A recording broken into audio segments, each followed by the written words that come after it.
Hello mga Suki Loves! Have a good day po sa inyong lahat. Magluluto po ako ngayon ng kabsa. Ito po ang aking sheep. Ang aking karne ng sheep. Lalagay ko lang siya dyan. Hinugasan ko na po yan. Ito po ang aking kamatis. Ang kabsa po namin ito is marami siyang kamatis. Ayaw po nila sa kabsa ng kunti lang ang kamatis. Tapos marami ring sibuyas. Ayan. Ang ginagawa ko para hindi na ako magpakahirap, bine-blend ko na ang aking sibuyas na may kasamang bawang kasi dito po kasi lagi lahat madali yan. So, ayan. Kukuha po ako ngayon ng aking mga Arabic spices. Ayan. Ito po ay para na po siya sa karne. Ayan. Ayan po ang aking karne. So, lalagyan ko lang po ang aking Arabic spices. Tinatansya ko na lang siya. Kasi kabisado ko naman na kung ano yung dami ng ilalagay ko. Kaya, ganun po. Kukuha ako ngayon ng aking, nasaan ba ang aking dried lemon? Ayun, ito po yung ginawa ko siya na yung balat ng lemon. Binibilad ko. Tapos, iluluto ko po. Ay, tawag dito, biniblender ko pala. Ayan po, paglalagay ako ng asin. Ilang takal pang rice ko ngayon? 4, 1, 2, 3, 4. Tapos, ito po yung nilalagay ko sa yung pinaka cooking oil ko ito. Masarap siya sa kabsa. Pag kabsa ang niluluto ko, ito yung nilalagay ko. Masarap siya sa kabsa, gusto nila. Tapos naglalagay din ako ng konting cooking oil. Yan, para ito kasi yung purpose ng cooking oil.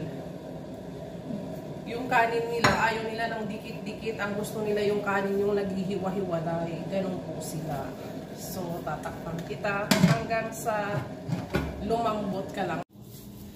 Habang sinasangkot siya ko ang aking karne, gagawa naman ako ngayon ng sauce. Hot sauce, guys. Dito kasi lahat-lahat homemade talaga. Kaya ito, gawa naman ako ngayon ng hot sauce. Itong hot sauce na to, alam nyo, ginamit ko to sa Pilipinas. Pinartner ko sa lechon namin. Kasi meron po kaming maliit lang naman na lechonan sa Marilao, Bulacan po. Ginamit ko po ito noong umuwi ako. Noon, itinuro ko sa partner ko kung paano siya gawin. Nagustuhan siya ng mga customers. Kaya nga lang pag, siyempre, ang mga Pilipino sa sobrang anghang na, ayaw na nila. Dapat ang anghang is mild lang talaga. Ito, sari-saring sari-saring hot chili ang nilalagay ko. Kasi marami naman po kaming available na hot chili. Ganyan. Kaya ito po yung nilalagay ko. I-blender ko lang siya.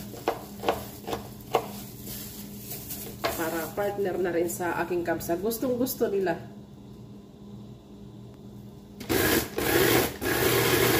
Dapat hindi siya masyadong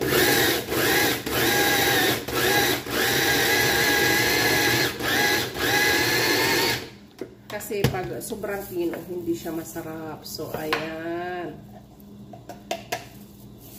See? I-check naman natin ang aking karne. Ayan.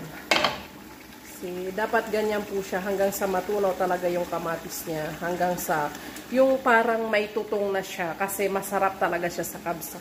Ganyan ang gusto ng mga bossing ko pagdating sa kabsa nila. Ayan po yung yung pangalawang chili na tininder ko. Patayin ko muna yung aking sauce pan. Tapos ito po, niluluto ko na siya sa mahinang apoy. Sa mahinang apoy lang siya. Tapos naglalagay na rin ako ng asin. Ito po yung asin ko. Taran. mamaya ko na inilalagay ang aking olive oil. So, ito po ay lulutuin ko siya sa mahinang apoy lang.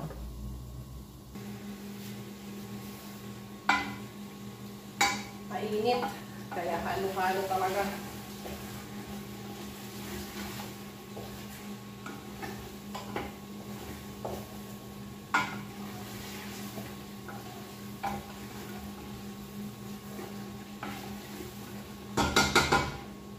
Ayan. Mga konti pa. Konting sangkot siya pa para the best ang lasa niya. Ayan po, luto na ang kamatis. Ayan, ganyan po siya. Tapos, lalagyan ko na siya ngayon ng tubig.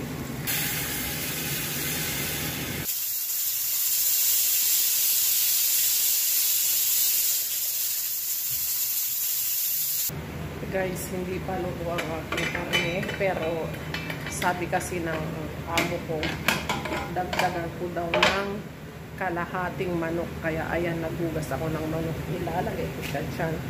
Tapos, pakukulang ko lang siya ulit ng another 10 minutes. So, ito na po yung aking, yung ginagawa kong hot sauce. Ayan na po. Ayan. See? Ayan na po siya. Lalagyan ko siya ngayon ng, ng virgin olive oil. Ito po yung nilalagay ko dito para healthy ang dating niya. Yan. Dito kasi maraming olive oil. Nandito kasi sa Middle East ang maraming olive oil. Kaya ayan, lulutuin ko lang siya ng mga 10 minutes at luto na rin po siya, guys. Maingay ang aking pressure cooker. Kasi, ayan, luto na po. Ayan, taran! Luto na siya. So, habang kumukulo po ang aking karne, gagawa naman ako ngayon ng aking fresh salad. Kasi dito po, pagkakain sila, lagi talagang may fresh salad na kasama yan. Ang po nito is lemon lang, saka asin. Yan lang po ang partner nito. Depende kung anong recipe ang niluluto. Ay, si hi Marisa. Hi Marisa. Pilipina po yan. Mukha lang sa Sri Lanka. Pilipina po yan siya. Mukha lang siya talaga Sri Lanka. Kasi tawag dito, baluga talaga siya. Natulog na sa aircon lahat-lahat. Hindi talaga puputi. Baluga pa rin. Yeah, normal beauty. Again. Yan ang tinatawag na black beauty. Nasa itim daw yung ganda. Again. Nasa itim daw ang ganda. Di wow. Nag-request yung amo mo ng karne. At sa labas? Hindi, yung amo mo tumawag. Babae? Oo. Magluto? Oo, ng karne. Ang nilabas ko manok, kaya dali-dali akong pumunta sa basement, kumuha ng karne. Bakit nangiko siya? Paluto dito? Dila. Ha? Ngayon lang yung nangiko siya. Oo. Hindi kayo pupunta sa kabila? Hindi, dito naman kami. Ilang trabaho yung tatay ko.